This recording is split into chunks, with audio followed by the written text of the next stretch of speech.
Chapter 9. Emma.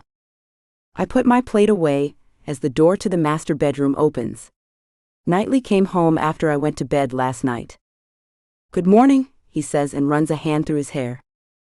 "Morning." I can't look at him. I made coffee.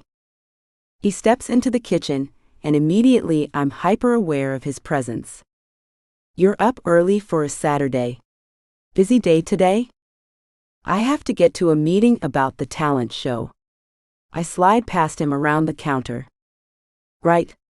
He pauses as he gets a mug and pours himself some coffee.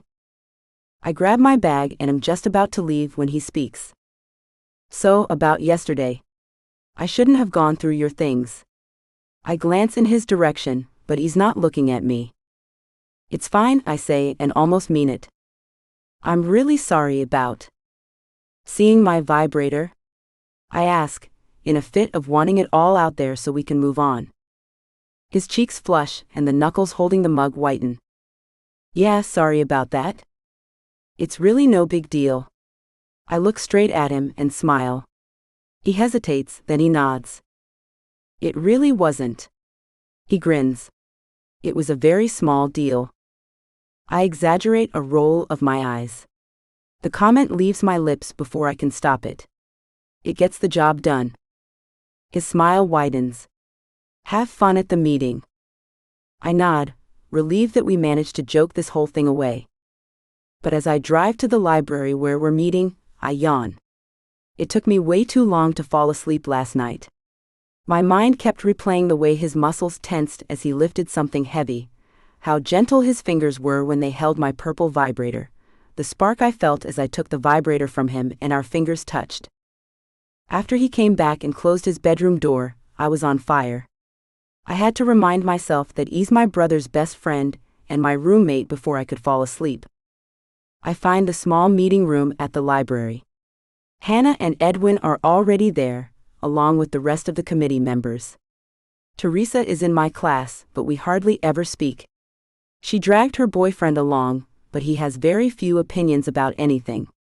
Freya is a year older than us, and Sam is a year younger.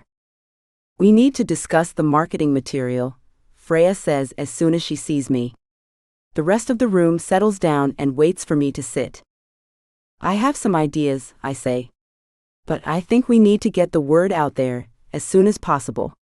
Especially for the tryouts."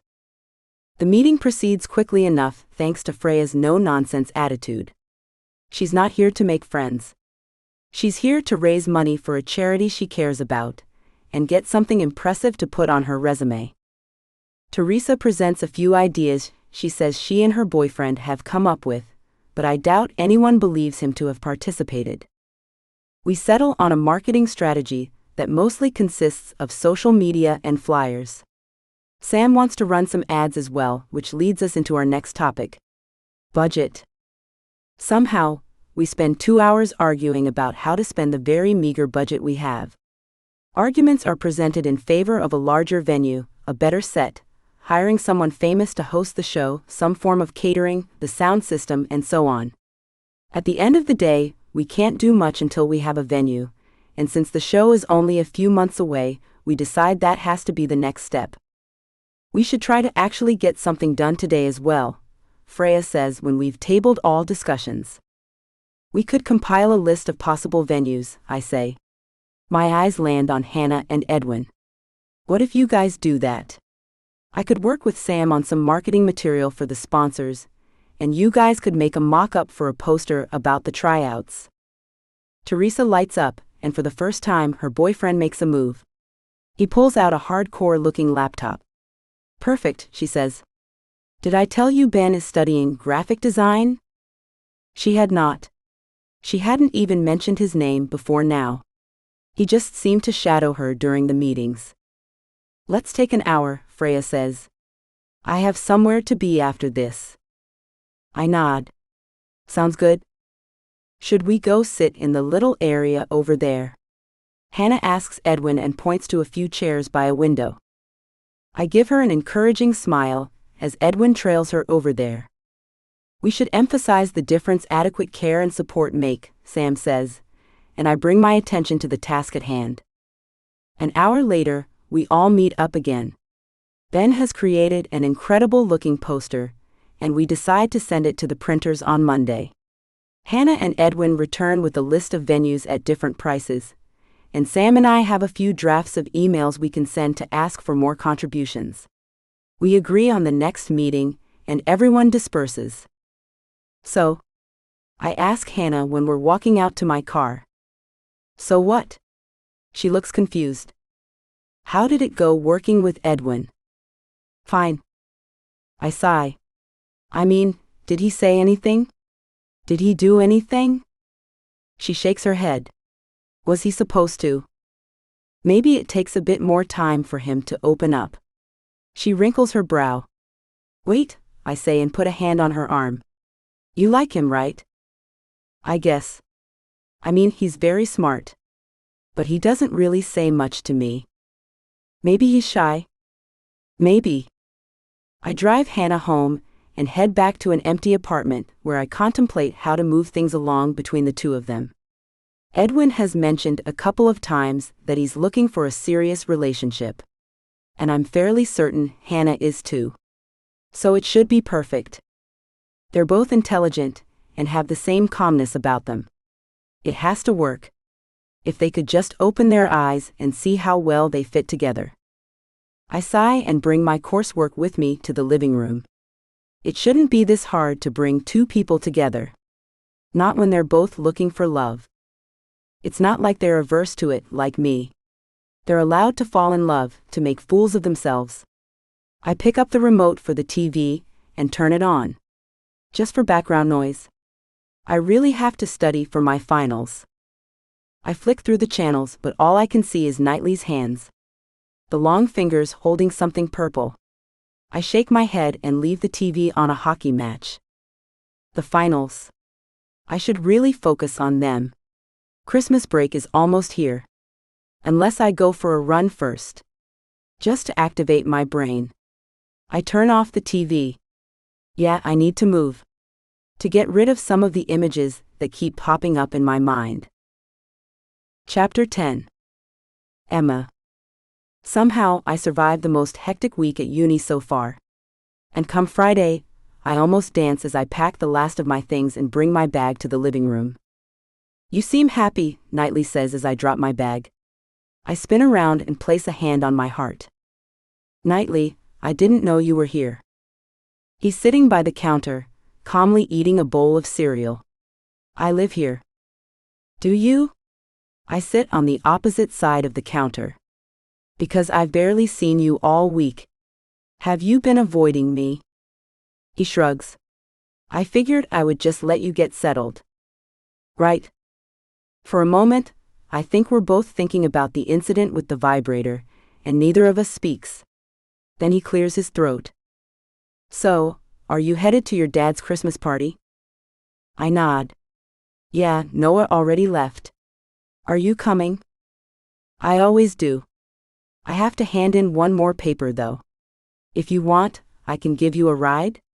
It'll just take an hour or so. Thanks, but I invited Hannah for the holidays, and since Edwin's parents live near Dad, I offered to drive him as well. I have to admit, it was one of the better schemes I came up with. Having them both trapped in the same car for an hour and a half. Surely, that would be enough to get them talking.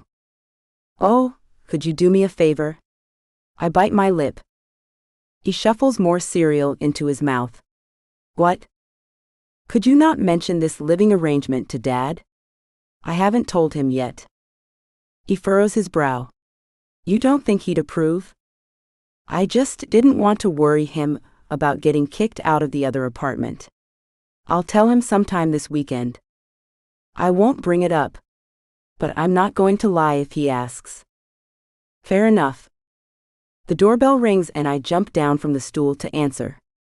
It's Julian and Jenna. Hey, what are you guys doing here? I ask as I let them in. Just thought we'd see if you need a ride, Julian says. I'm good, I say. Me too. Knightley says and rinses his bowl. So, are you guys spending Christmas here? I ask. Jenna shakes her head. I'm bringing Julian to Monaco to meet my dad and stepmom. We just didn't want to miss the Christmas party, Julian says. We'll be taking off right after. Jenna doesn't like people to know, but her dad is filthy rich. Private jet rich. And he has one on standby for her at all times. Which I guess comes in handy when you want to head off to Monaco for the weekend. If you don't need a ride, we should get going. I have a few places I want to show Jenna before tonight. Julian smiles warmly at her. As they leave, I check my phone. There's a message from Hannah. I open it and groan. What's wrong? Knightley asks. Hannah's sick. That sucks. She says she's got the flu that's been going around. She's not up for the party. My shoulders slump as I realize I won't see her this weekend. I text her back to get better and ask if she needs anything. Then I grimace. It also means I have to spend the car ride alone with Edwin. Not that he's a bad guy or anything. It's just not what I had hoped for. That must put a wrench in your plans. I spin to face him. Knightley is actually smiling. What plan?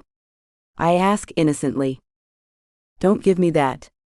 You probably spent all week trying to figure out how to get them together. Well, so what if I did? It would have worked too. I grumble. It's not going to work, Knightley says and heads towards his room. I'll see you tonight. Oh, and drive carefully, I heard something about black ice. Yeah, I say and sigh as the doorbell rings again. That would be Edwin. He's wearing a black coat and a beige scarf that's draped perfectly over his shoulder. Ready for a road trip? He asks with a smile and holds up a bag. I have snacks and music. I'm ready. I take my jacket and bag. But unfortunately, Hannah can't make it. She's sick. His grin disappears for a moment. Nothing serious, I hope. At least he cares about her. Just the flu, but she's pretty much bedridden. I check my phone again. She's messaged back that she doesn't need anything and to have fun at the party. I hope she didn't give it to you, too. I pick up my bag. Might as well get this over with. I had invited him for the car ride, after all. I hide a groan as I remember I also invited him to the party tonight, in hopes he would dance with Hannah. Well, I can do my best to avoid him. I'm sure I'll survive. I'm fine. Shall we go? Yup. I half expect him to insist we stop by Hannah's place with some soup or something. But he doesn't.